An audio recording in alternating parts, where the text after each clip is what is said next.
아멘. 이 시간 말씀을 받겠습니다. 이 복된 시간에 주시는 하나님의 말씀은 우리 계속해서 요나서 2장 1절에서 10절까지의 말씀입니다.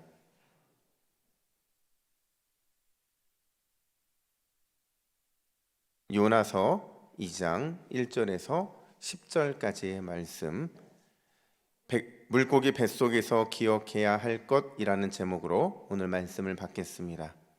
우리 1절부터 10절까지 교독합니다.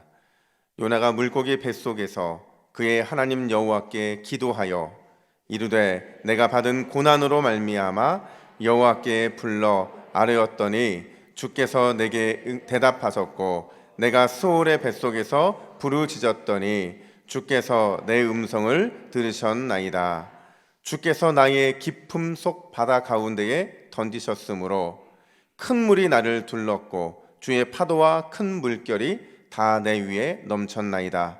내가 말하기를 내가 주의 목전에서 쫓겨났을지라도 다시 주의 성전을 바라보겠다 하였나이다. 물이 나를 영혼까지 둘러싸우며 기품이 나를 애워싸고 바다풀이 내 머리를 감쌌나이다. 내가 산의 뿌리까지 내려갔사오며 땅이 그 빗장으로 나를 오래도록 막았사오나 나의 하나님 여호와여 주께서 내 생명을 구덩이에서 건디셨나이다. 내 영혼이 내 속에서 피곤할 때에 내가 여호와를 생각하였더니 내 기도가 주께 이르렀사오며 주의 성전에 미쳤나이다. 거짓되고 헛된 것을 숭상하는 모든 자는 자기에게 베푸신 은혜를 버렸사오나 나는 감사하는 목소리로 주께 제사를 드리며 나의 서원을 주께 갚겠나이다. 구원은 여호와께 속하였나이다 하니라. 여호와께서 그 물고기에게 말씀하시매 요나를 육지에 토하니라. 아멘. 할렐루야. 우리 이렇게 서로 인사하겠습니다. 이 시간 가정에서 온라인으로 예배 드리시는 분들도 함께 인사합니다. 주님보다 앞서지 맙시다. 주님보다 앞서지 맙시다. 한 번 더 인사합니다. 주님보다 뒤처지지 맙시다. 주님보다 뒤처지지 맙시다. 마지막으로 인사합니다. 주님과 함께 갑시다. 주님과 함께 갑시다. 아멘. 여러분, 저희 집에 17개월 된 딸이 있어요. 막둥인데요. 그 하루는 저에게 막 울면서 달려오는 거예요. 그러니까 얼마나 예뻐요. 그래서 제가 이제 안아줬죠. 안아서 이렇게 울고 있으니까 달래주고 토닥토닥 해주는데, 근데 한 5분 정도 얘를 안아줬나? 그런데 갑자기 약간 느낌이 좀 그런 거예요. 좀 이상한 거예요. 분명히 우는 소리는 나는데 눈물이 느껴지지 않는 겁니다. 그래서 제가 확인을 해보니까 혹시나가 역시나였어요. 얘가 우는 연기를 하고 있는 거예요. 그래서 제가 누가 이 17개월밖에 안 된 17개월밖에 안 된 얘에게 연기를 가르쳤나? 엄마가 가르쳤나? 언니가 가르쳤나? 이런 생각을 해보는데, 생각해보면 여러분, 누가 가르친 게 아니고요, 스스로 사는 법을 배운 겁니다. 연기하며 사는 법을 배우게 된 거죠. 악어의 눈물이라는 단어를 아마 여러분 아실 거예요. 거짓 눈물, 위선적인 눈물을 가르칠 때 우리는 악어의 눈물이라고 말을 하는데, 이게 전설이 있어요. 고대 이집트에 이 나일강에 살던 악어 한 마리가 있었는데 이 녀석이 늘 사람을 잡아먹는 거예요. 어린아이든 성인이든 이 악어한테 걸리면 꼼짝없이 잡아먹히는 거죠. 근데 신기하게도 얘가 꼭 사람을 잡아먹고 나서는 저 끝에 가서 울고 있는 거예요. 마치 이 그림처럼. 제가 이거를 찾았다니까요. 그때 사진은 아니고 지금도 이렇게 울고 있는 눈물 보이세요? 저는 저 사진 보면서 저의 딸의 얼굴이 오버랩 됐어요. 연기하고 있는. 지금은 과학이 발달됐으니까 그 과학 속에서 왜 악어가 우는지가 판명이 났어요. 왜 울어요? 먹잇감을 먹으면서 이 관절턱을 움직이다 보니까 여기 근육이 눈샘을 자극한 거죠. 그래서 눈물을 흘렸는데, 근데 과학이 발달되지 못했던 그 당시에는 교활하고 또 거짓된 눈물을 흘리고 있는 사람들을 향해서 이 악어의 눈물이라는 표현을 자주 썼다는 겁니다. 제가요 오늘 왜 연기하는 저희 딸 얘기, 왜 악어의 눈물 얘기를 하는지는 오늘 설교의 내용을 쭉 듣다 보면 이해가 될 겁니다. 자, 여러분, 오늘은 우리가 지난주의 내용에 이어서 내용을 다루게 되는데요, 한번 지난주 생각해 보세요. 요나가 하나님의 사명보다 차라리 죽기를 원해서, 죽기를 선택해서 바다에 던져졌잖아요. 근데 놀랍게도 요나가 바다에 던져지자마자 어떤 일이 발생하죠? 하나님께서 미리 예비하신 아주 큰 물고기, 그 큰 물고기가 요나를 어떻게 해요? 확 삼켜버립니다. 한숨에 삼켜버리죠. 자, 여기서 질문. 여러분, 하나님께서 예비하신 큰 물고기에 삼킴 당한 요나가 물고기 뱃속에서 뭐 했을까요? 뭐 했을까요? 그가 어떤 시간을 보냈을까요? 아마 지금 대답하시는 분들의 이 대답을 요약하면 요 그림일 겁니다. 이거 맞죠? 아마 여러분들은 이렇게 생각하셨을 거예요. 요나가 하나님께 간절히 기도했다. 큰 물고기 배에서 하나님께 간절히 기도했다. 어떤 기도했을까요? 하나님, 저를 살려주셔서 감사합니다. 이제야 하나님의 마음을 깨달아 알 수 있을 것 같아요. 저의 불순종을 회개하오니 용서해 주시고 저를 다시 사명자로 세워주셔서 느니웨로 가게 해주세요. 여러분, 이런 기도 했을까요? 여러분, 충격받지 마세요. 요나는요 절대로 그런 기도를 한 적이 없어요. 아니, 그럴 마음 자체가 아예 요나의 마음에는 없었다는 거예요. 그걸 어떻게 알 수 있느냐? 우리 1절 말씀을 같이 읽어볼까요? 1절입니다. 시작. 요나가 물고기 뱃속에서 그의 하나님 여호와께 기도하여. 자, 여러분, 이 말씀만 놓고 보면 요나가 뭐 했대요? 기도했대요. 언제요?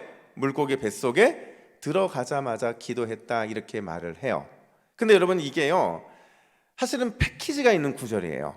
우리가 지난 시간에 살펴봤던 1장 17절과 오늘 우리가 방금 읽은 2장 1절은요 원래는 한 문장이에요. 마침표가 없이 연결되어 있는 한 문장이에요. 그리고로 연결되어 있는 한 문장이었다는 거죠. 근데 이렇게 다시 해석하면 이런 의미라고 볼 수가 있어요.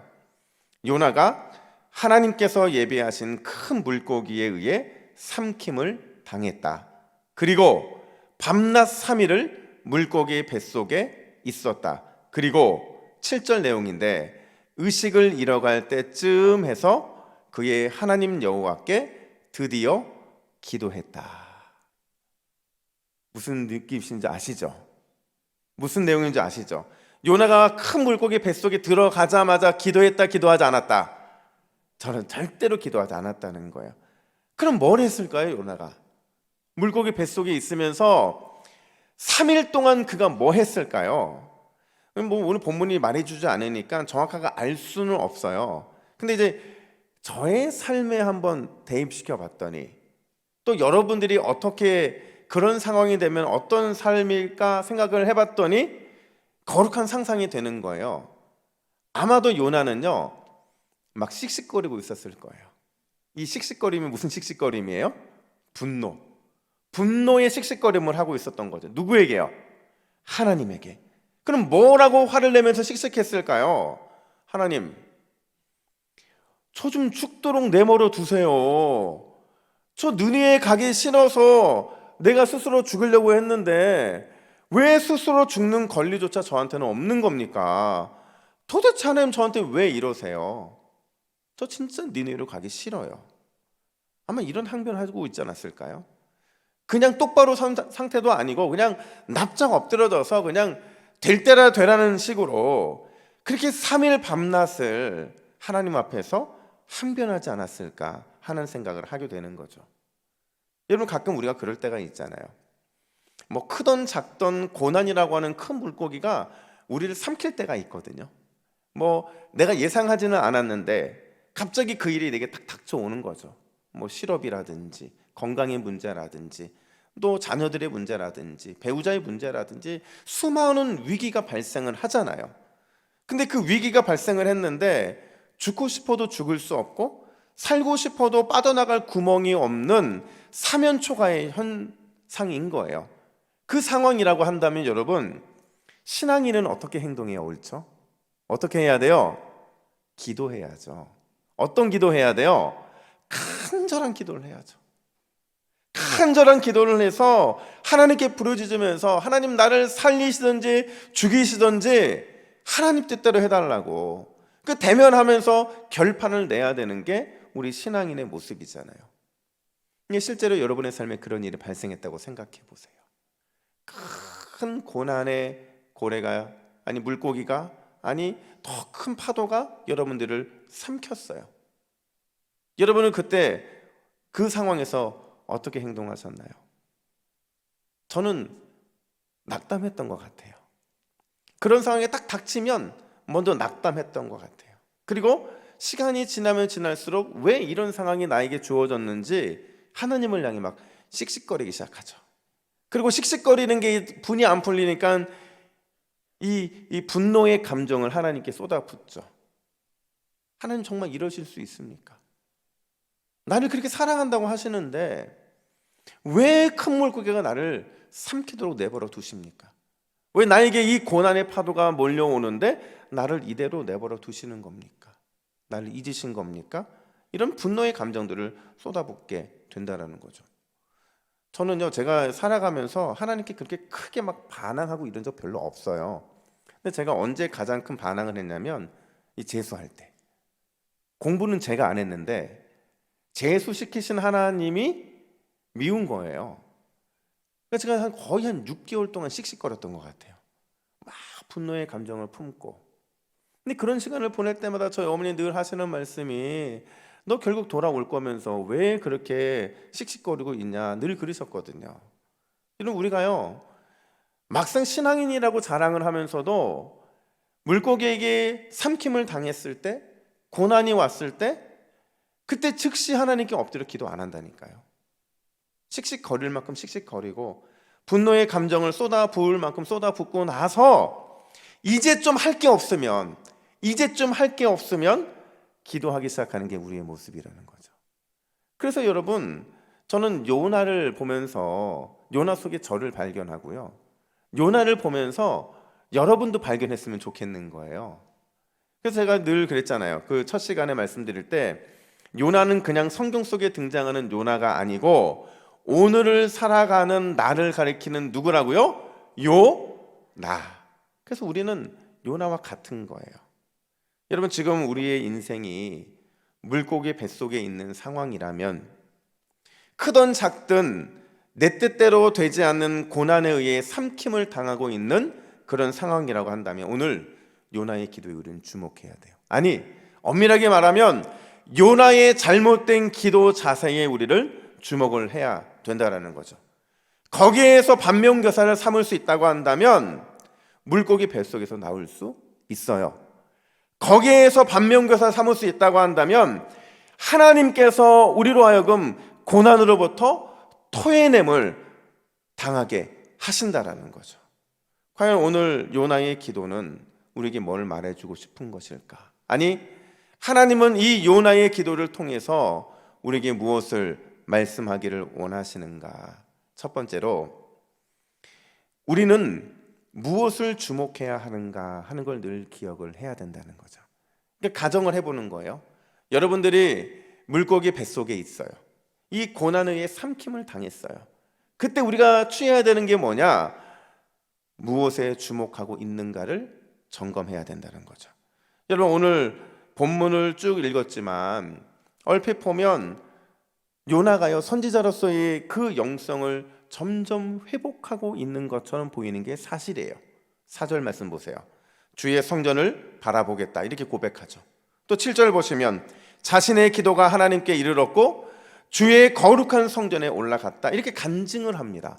그리고 이 간증은 어디에서 클라이막스냐? 9절 보세요. 우리 9절 말씀을 같이 읽습니다. 시작. 나는 감사하는 목소리로 주께 제사를 드리며 나의 서원을 주께 갚겠나이다. 구원은 여호와께 속하였나이다 하니라. 아멘. 여러분 어때요? 요나가 돌아온 것 같아요? 감사라는 단어, 제사라는 단어, 서원, 구원 이런 단어들만 놓고 보면, 심지어 구원은 여호와께 속해 있습니다 이런 말을 하는 거 보면 요나가 참 지금 뭔가 새로운 어떤 전환점을 맞이해서 하나님 앞에 완전히 회심한 것처럼 보인다는 거예요. 근데 여러분, 절대 속으면 안 됩니다. 겉으로 보이고 있는 요나의 이 기도에 우리는 절대 속으면 안 돼요. 왜냐면요, 요나의 기도에는 아주 치명적인 문제가 있거든요. 요나가 이 기도를 이렇게 했기 때문에 그의 회심을 의심할 수밖에 없는 거고, 이 기도의 모습 때문에 그의 기도가 진실한 기도가 아니라 뭔가 꿍꿍이가 있는 기도라고 우리는 의문을 제기하게 된다는 거예요. 여러분, 과연 요나의 기도에는 뭐가 문제였을까요? 결론부터 말씀드리면 요나의 기도에는 시선의 문제가 있었어요. 바라봄이 잘못됐다는 거죠. 여러분, 저도요 진짜 깜짝 속았다니까요. 늘 요나서를 묵상할 때마다 요나가 물고기 뱃속에서 회심하고 그 회심을 통해서 이제 드디어 3장과 4장의 이야기가 쫙 진행되는 거 제가 보면서 이제 똑같은 얘기 반복이겠구나, 늘 저는 그렇게 생각을 했거든요. 저도 속았어요. 요나가 이제 정신 차렸구나, 이제 선지자로서의 옛 명성을 다시 회복했구나, 이제 순종하겠구나 이렇게 생각을 했는데, 읽고 또 읽다 보니까 갑자기 요나의 시선에 문제가 있는 게 보이는 거예요. 바라보고 있긴 한데 바라봄에 있어서 잘못된 걸 바라보고 있는 요나를 발견하게 된 거죠. 여러분, 우리가요, 여러분 한번 생각해 보세요. 기도할 때 우리의 시선이 어디를 향해야 되죠? 하나님이죠. 기도할 때 우리는 하나님에게 시선을 향할 수밖에 없어요. 그래야만 되고요. 그러다 보니까 자연스럽게 우리 기도할 때 나오는 호칭, 어떤 호칭이 제일 맞느냐? 하나님 아버지, 그렇죠. 그리고 우리 구주 예수님, 성령 하나님, 이런 게 우리의 기도에 자꾸 반복될 수밖에 없는 게 우리가 하나님을 바라보기 때문에 나오는 표현들이라는 겁니다. 기도에 이런 이름들이 가장 많이 나와야 기도자의 시선이 제대로 된 것이고, 기도자가 제대로 된 기도의 내용을 가지고 기도하고 있는 거예요. 그럼 요나는요? 요나는 지금 물고기 뱃속에 있어요. 그것도 의식이 점점 희박해져 가는 그 시점까지 3일 동안 아무런 행동도 안 하고 불평만 하고 있던 그가 억지로 기도하면서 무엇을 바라보고 있느냐? 요나의 시선은 여전히 나를 바라보고 있어요. 나 자신을 바라보고 있다라는 거죠. 다시 본문을 보세요. 2절부터 9절까지가 요나의 기도 내용인데요, 이 기도에 가장 많이 반복되고 있는 단어가 뭔지 아세요? 내가. 제가 이거 보고요 세봤다니까요. 참, 이거 세볼 때마다 전 너무 막 통쾌해요. 세보는데 요나가 내가 이런 표현을 몇 번 하는 줄 아세요? 이 짧은 구절 안에 21번이나 사용하고 있어요. 21번이나 나에게 주목하고 내 자신에게 주목하고 내 상황에 주목하고 있는 그 모습인 거죠. 내용은 아주 거룩해 보여요. 내용은 이미 회심한 사람 같아 보여요. 그럼에도 여전히 요나는 주 여호와가 아니라 나에게 반복하고 있는 거죠. 반면에 여호와나 주라는 진짜 바라봐야 될 그 주님에 대해서는 딱 15번밖에 사용되지 않습니다. 기도자의 시선의 주객이 전도되고 있는 거죠. 근데 이것뿐만이 아니에요. 요나는요, 회심한 것처럼 보이지만 진짜 회심하지 않은 이유가 뭐냐? 여기에 문제가 있기 때문에 그래요. 우리 3절 상반절 말씀을 우리 화면 보시고 같이 읽습니다. 시작. 주께서 나를 깊음 속 바다 가운데에 던지셨으므로. 또 4절 상반절도 같이 읽습니다. 시작. 내가 말하기를 내가 주의 목전에서 쫓겨났을지라도. 여러분, 문제가 보이세요?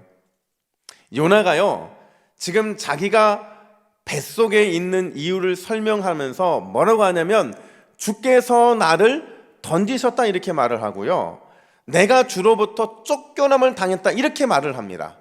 뭐가 문제냐면 주어가 문제예요. 지금 물고기 뱃속에 있는 이유가 뭐예요? 자기 때문이잖아요. 내가 니느웨로 가기 싫어서, 사명 감당하기 싫어서 바다에 던지라고 자기 입으로 얘기한 거잖아요. 그랬음에도 불구하고 지금 그 모든 책임을 누구에게 지우고 있는 거예요? 하나님에게 지우고 있는 그런 요나의 모습을 보고 있는 거죠. 여러분, 다시 질문할게요. 요나의 기도가 회심의 기도입니까? 회개의 기도입니까? 은혜 받은 사명자의 기도입니까? 아니에요. 근데 사실 여러분, 이런 기도의 모습은요, 요나만 하는 게 아니에요. 우리도 번번이 이렇게 합니다. 기도할 때 우리의 시선의 문제, 우리가 누구를 주목하고 있느냐의 문제는요, 그냥 성경 속 요나의만의 문제가 아니라 나의 문제이기도 한다는 거죠. 왜요?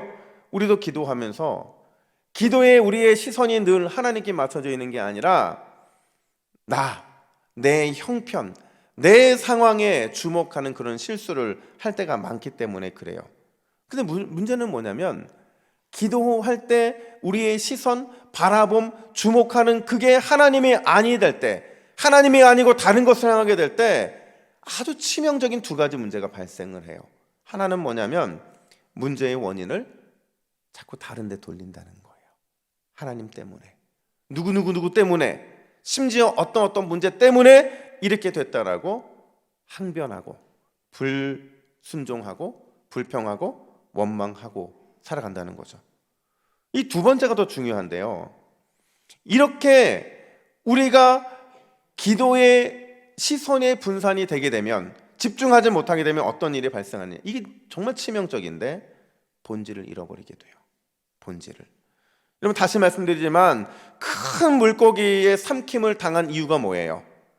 물고기 뱃속에서 3일 주야를 보낼 수밖에 없었던 이유가 뭐예요? 자기 자신 때문이잖아요. 니네로 가서 회개를 선포하라는 하나님 말씀에 불순종했기 때문에 결국에는 이렇게 된 건데, 그러면 요나의 결과, 기도의 결과가 뭐로 나와야 되냐면, 하나님, 제가 다시 니느웨를 바라보겠습니다. 주님을 바라보고 내가 회개해서 니느웨를 바라보고 내가 이제 다시 니느웨로 가겠습니다. 이렇게 결론이 나야 되거든요. 근데 여러분, 오늘 이 기도에서 니느웨라는 단어를 찾아본 적이 있으세요? 없어요. 단 한 번도 니느웨 얘기하지 않습니다. 근데 여러분, 교묘하게 감싸져 있는 게 있는데, 그게 뭐냐면 4절 하반절을 보시면 이렇게 말합니다. 다시 주의 성전을 바라보겠습니다. 이거 보니까 성전 얘기 나오니까 요나가 회심한 것 같잖아요. 근데 아니라니까요. 지금 이 말은 무슨 얘기냐면, 저 그래도 절대로 니느웨 못 가요. 대신 저는 성전은 바라보겠습니다. 고집을 부리고 있는 요나의 모습이었다라는 겁니다. 여러분, 저는요, 근데 늘 때때로 이 두 사진을 비교해 볼 때가 있어요. 어떤 사진은 이 사진인데, 하나는 용수철이고 하나는 찌그러진 깡통이에요. 이걸 왜 제가 늘 보냐면, 지금 내 상태가 어떤 상태인지를 확인하고 싶은 거예요. 한번 요나의 상태를 살펴보시죠. 여러분, 이 두 개의 그림 속에서 지금 요나의 모습은 어떤 모습인가요? 찌그러진 깡통이죠. 완전히 찌그러져서 큰 물고기의 뱃속에서 여전히 깨닫지 못하고 있는 그 요나의 모습이죠. 그럼 주님이 원하시는 요나의 모습은 어떤 모습이어야 하죠? 용수철이 되어야죠. 물고기 뱃속에서 용수철처럼 탄력을 받아서 뛰어오르는 그 신앙의 모습에 회복이 있어야 되잖아요. 근데 요나만 그렇습니까? 우리가 용수철 신앙인이 되어서 다시 비상할 수 있느냐? 찌그러진 깡통 신앙인이 되어서 회복 불가능한 상태가 되느냐? 이 차이가 어디에 있는 줄 아세요? 이 차이가요, 아무것도 아닌 것 같은데 시선에 있습니다. 그 순간 하나님을 주목하느냐, 그 순간 하나님에게 우리의 모든 시선을 다 맞추느냐, 여기에서 우리가 용수철 신앙인이 되느냐, 찌그러진 깡통 신앙이 되느냐가 나뉘어진다라는 거예요. 여러분, 요즘 무엇을 바라보고 계십니까? 아니, 여러분들이 기도하시면서 요즘 하나님을 향한 온전한 시선, 그 시선으로 주님을 바라보고 있습니까? 하나님을 향한 그 시선의 회복이 오늘을 기점으로 일어나게 되어야 될 줄로 믿습니다. 여러분, 우리는 하나님을 주목하도록 지음받은 사람이에요. 하나님을 주목하지 않고 다른 것에 주목하면 우리는 철저하게 깡통 인생이 될 수밖에 없는 거예요.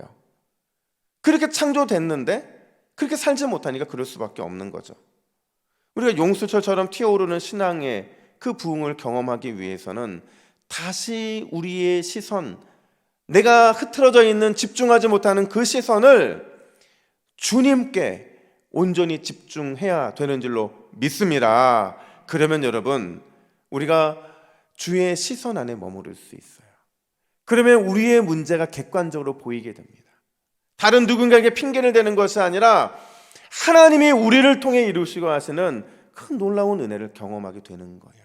그때 비로소 우리가 주의 시선 안에 머물며 주님께 구하고 또 구하게 될 때 물고기의 뱃속에서 토해냄을 받는 것이고, 그때 우리의 이 고난이라고 하는 우리가 감당할 수 없는 이 상황에서 토해냄을 당하게 되는, 탈출하게 되는 귀한 은혜가 있게 되는 겁니다. 여러분, 이번 한 주 다시 하나님을 향한 이 시선이 회복되시기를 예수님의 이름으로 축복합니다. 뿐만 아니라 오늘 여러분, 이 두 번째가 더 중요해요. 이 뭐냐면 그래도 포기는 없다라는 겁니다. 여러분, 하나님의 사전에는 포기가 없는 줄로 믿습니다. 그게 사람이든 그게 역사의 한 장면이든 우리의 삶의 아주 작은 부분이든 그런 것과 상관없이 하나님의 계획하심에는 절대로 포기가 없어요. 여러분, 사실 이 내용은요, 이 결론은 오늘 본문의 주제예요. 아니, 요나서 전체의 주제이기도 한 거죠. 우리 10절 말씀을 같이 읽습니다. 시작. 여호와께서 그 물고기에게 말씀하시매 요나를 육지에 토하니라. 아멘. 여러분, 이 본문을 제가 원문에 맞게 아주 원문에 맞게 제가 다시 번역해 볼게요. 그리고 여호와께서 물고기에게 명령하셨다. 그러자 곧장 물고기가 요나를 땅에 토해냈다. 여러분, 제가 다시 한번 말씀드릴게요. 지금 이 요나가 물고기의 배에서 토해냄을 당한 게 무엇 때문이죠? 본인이 회심했기 때문인가요? 본인이 사명을 회복했기 때문에 하나님이 그거 받으시고 그를 토해내게 하신 건가요? 아니에요. 앞에 기도의 내용과는 전혀 상관이 없는 거예요. 요나가 토해냄을 당한 이유는 하나님이 토해내라고 명령하셨기 때문인 거죠.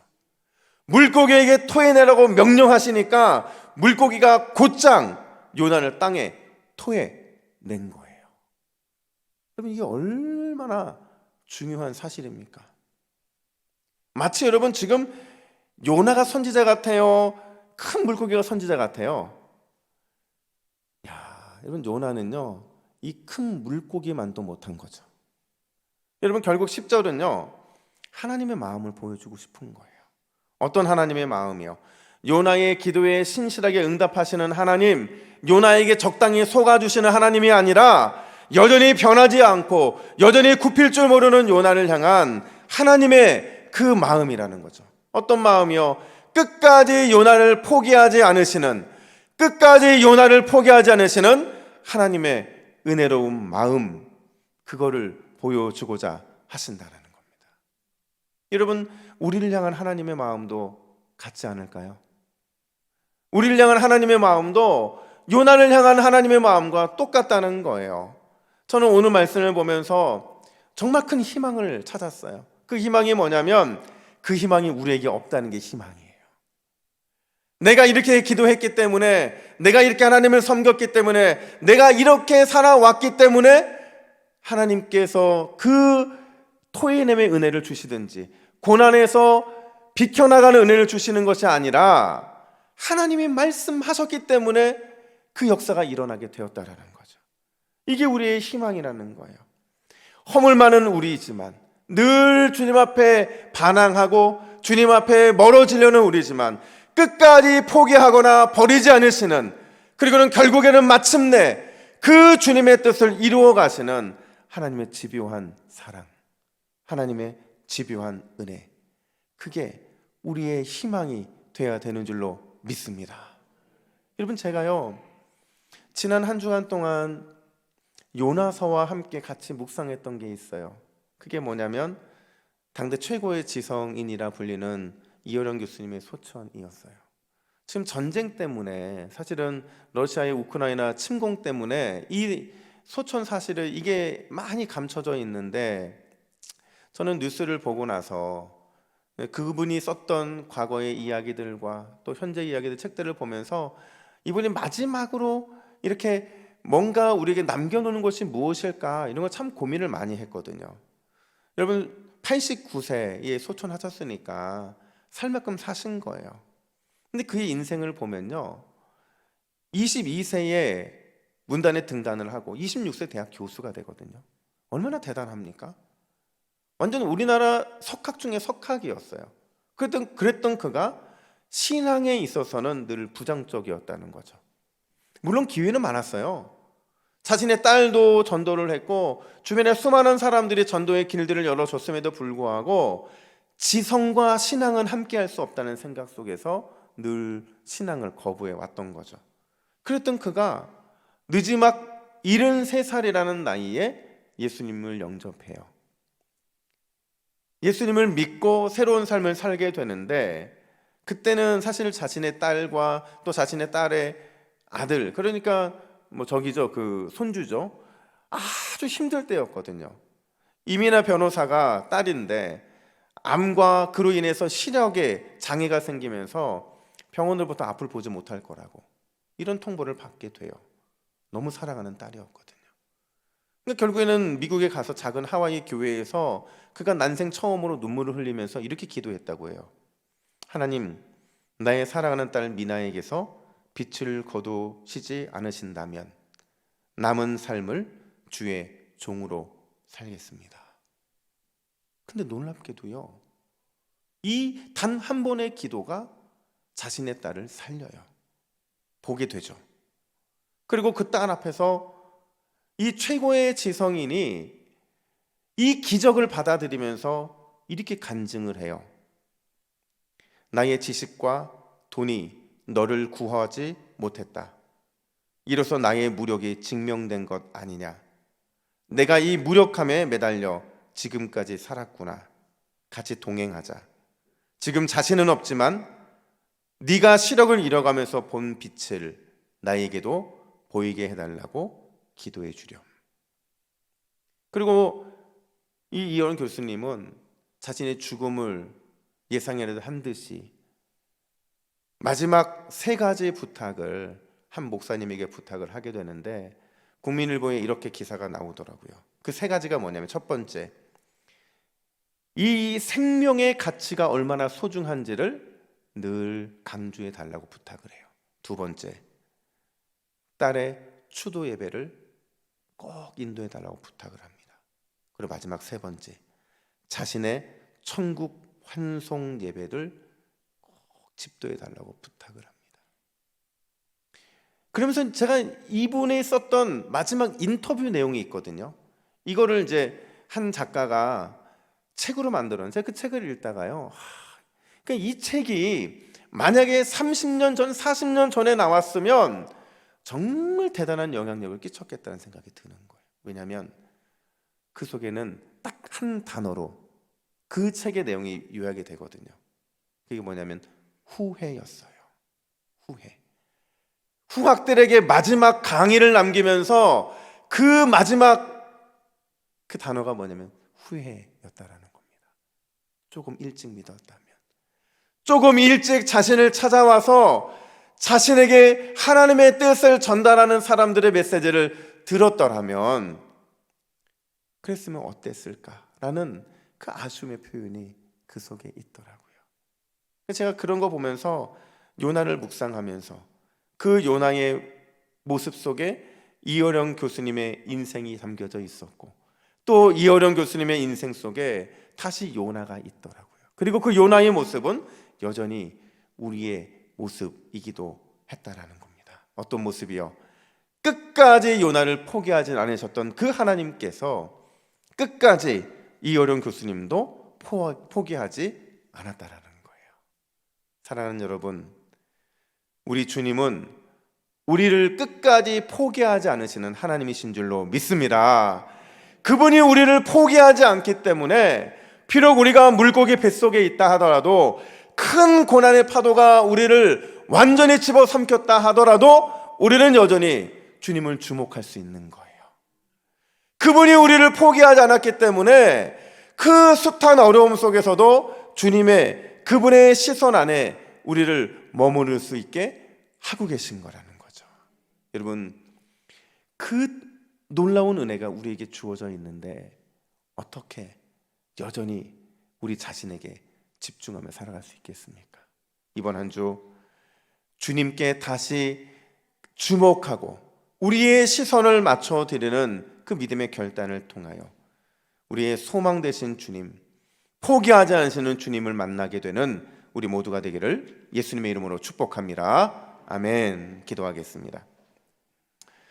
여전히 우리를 포기하지 않으시는 하나님 아버지, 감사하고 또 감사합니다. 요나처럼 하나님이 아닌 나만을 주목하며 살았던 우리를, 또 요나처럼 늘 핑곗거리만 찾고 살았던 우리를 여전히 포기하지 않으시고 집요한 사랑과 은혜로 덮어주시니 감사합니다. 이제는 우리가 주님만 주목하기를 원합니다. 이제는 주님 안에 나의 시선이 머물기를 원합니다. 그리하여서 찌그러진 깡통 신앙이 아니라 용수처처럼 튀어오르는 비상하는 신앙으로 다시 회복되게 하여 주시옵소서. 이 모든 말씀 우리의 생명 되시는 예수 그리스도의 이름으로 기도하옵나이다. 아멘.